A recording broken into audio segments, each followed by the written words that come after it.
សុស្ដីអ្នកនរគ្នាខ្ញុំមានផ្សារដែកនេះដូចជាបានសប្តាហ៍ទី3ហើយដែលមាននេះគឺយើងធ្វើជាធុងទឹកតែធុងទឹកនេះគឺអត់មានដៃទេគាត់តែយើងផ្សារវាជាដៃជា2ចឹងមកមានធំមានតូចអញ្ចឹងហើយផ្សារវាជាប់ខ្មោចវាមានកន្លែងធ្លុះធ្លាយហ្នឹងហើយជាមួយនឹងដៃផ្សារនឹងផងដែរខ្ញុំផ្លិចដូចជា1.20 1.50ដូចជា5 10ដល់20លីចឹងខ្ញុំផ្លិចទៅខ្ញុំថតវីដេអូហ្នឹងតាំងពីខ្ញុំរៀនបាន3សប្តាហ៍ខ្ញុំបានកាត់សារតែខ្ជិលហើយទី2រវល់ផងពេលដែលហ្នឹងគឺសបោការងារធ្វើហ្នឹងតែតែបានធ្វើការងារសោះទៅរៀនរហូតហើយဒီបាក់ឃើញស្រាប់ហើយធូបផ្សារហ្នឹងគឺស្អិតដោយសារតែខ្ញុំគាត់ថាខ្ញុំអត់ចេះឬក៏ម៉ាស៊ីនផ្សារមិនល្អអីចឹងស្អិតរហូតដល់ចាក់ខ្ញុំផ្សារដែរប៉ុន្តែអត់ស្អិតអញ្ចឹងឯងទៅលូនបើថាសិនផ្សារខ្ញុំមកវាអាតូចចំណងឯណាខ្ញុំបានផ្សារដៃនងចាក់ខ្ញុំថតឲ្យមើលថាយ៉ាងម៉េចអញ្ចឹងឥឡូវចាប់ផ្ដើមដាក់កូគូតផ្សារជុំវិញទៀតហើយបើអត់ជាតិទឹកអាហ្នឹងយើងអាចចេញរកស៊ីបានណាមានន័យថាយើងអាចបើកកន្លែងផ្សារឲ្យបានណាហើយផ្សារដែរនេះផងដែរ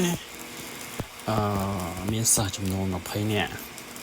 ហើយមានអ្នកគ្រូបកប្រែម្នាក់មានលោកគ្រូបង្រៀនម្នាក់ទាំងអស់22នាក់ហើយយើងរៀន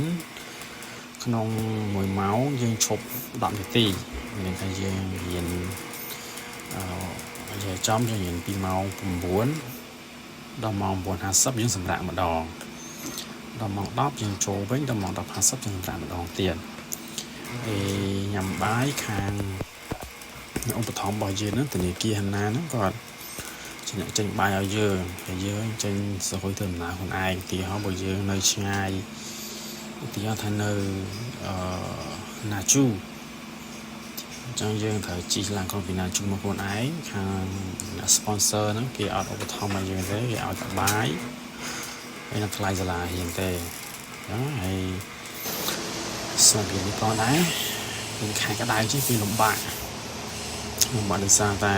វាក្តៅសម្រាប់ហុយគឺយើងសម្រាប់ខ្ញុំឯណាគឺខ្ញុំអាចទទួលបានដោយសារខ្ញុំធ្វើការឲ្យហុយទី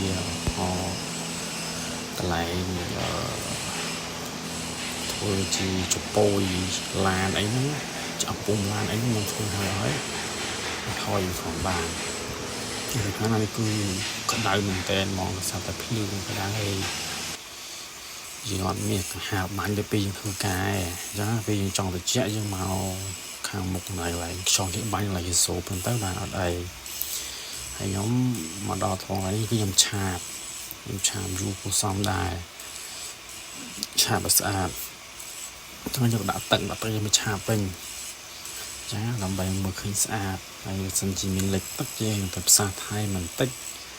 ចឹងទៅណាហើយធ្វើអ្វីគ្រូប្រាប់ដែរបើចង់យកមកផ្ទះក៏យកទៅបើអត់ក៏អត់ទៅព្រោះការរៀនដំបូងសប្តាហ៍ទី2នោះខ្ញុំភ្លេចថតវីដេអូដែរគ្រូគាត់ឲ្យធ្វើរបៀបជាអនុស្សាវរីយ៍ទីហើយយើងធ្វើជាផ្កាយើងអាចយកខ្ចៅមកភូមិចូលគ្នាយ៉ាងទៅហើយយើងចេញជាផ្កាយើងយកធូបហ្នឹងយើងដំបំបែកទៅមកសដៃពីខាងនោះយើងយកមកធ្វើជាដើមផ្កាហើយយើងផ្សារចូលនេះទៅបានជាយូររៀងផ្កាហើយខ្ញុំឆាបនេះខ្ញុំចេះឆាបបើសិនតែខ្ញុំចាក់ខ្ញុំភាសាឆាបភាសាតែមានអាវ៉ាន់ខូដខ្ញុំឆាបបញ្ញឹកមកឯងពេលខ្ញុំចូលចិត្តឆាបទៅឆាបហ្នឹងមិនសូវជាមានបញ្ហាអីប្រហែលទេយើងមើលទៅលើដែកអញ្ចឹងណាហើយនឹងធ្មេញឆាបធ្មេញឆាបហ្នឹងវាមិនមែនប្រភេទពួកដៃលួសជាថ្មអ្នកខ្លះក៏គាត់ពាក់មួកសុវត្ថិភាពហ្នឹងទៅពាក់ហើយតាអញ្ចឹងទៅខ្ញុំអត់ទេខ្ញុំពាក់ទៅសូមដៃឲ្យឆាបយកតែម្ដងឆាបហ្នឹងយូរសំដែរ ប្រហែលជា5នាទីឬក៏8នាទីខ្ញុំឆាប់នេះគឺខ្ញុំកាត់វីដេអូកាត់ទេដោយសារតែវាចង់អស់ម៉ោងទៅហើយខ្ញុំធ្វើត្រឹមតែ5នាទីជាងទេដើម្បីបញ្យល់អញ្ចឹងហើយសប្តាហ៍ក្រោយខ្ញុំថតពីសកម្មភាពខ្ញុំថតផ្សារទៀត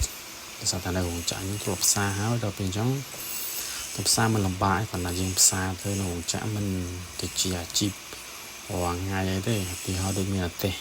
បាក់ជើងអីចឹងយើងអាចផ្សារភ្ជាប់អីចឹងទៅបានមួយខែ2ខែខុសខ្ញុំផ្សារទីចឹងទៅអញ្ចឹងវីដេអូខ្ញុំមិនប៉ុណ្ណឹងទេនៅកន្លែងផ្សារដែរចាំជួបខ្ញុំនៅវីដេអូនេះបាយបាយ